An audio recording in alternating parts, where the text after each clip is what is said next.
How do we know if it's resilience and not toxic positivity? Napag-usapan yun kaninang mas maaga-aga, Jelis. You might have missed it. Na yung magkaiba yung resilience at saka yung endurance, no?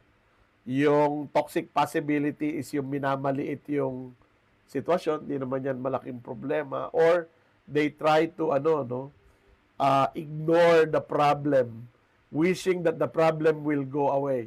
I think sa mga panahong to, marami pang kumpanya ang nasa ganong estado, no? Nasa denial stage pa. Okay? So that's toxic positivity.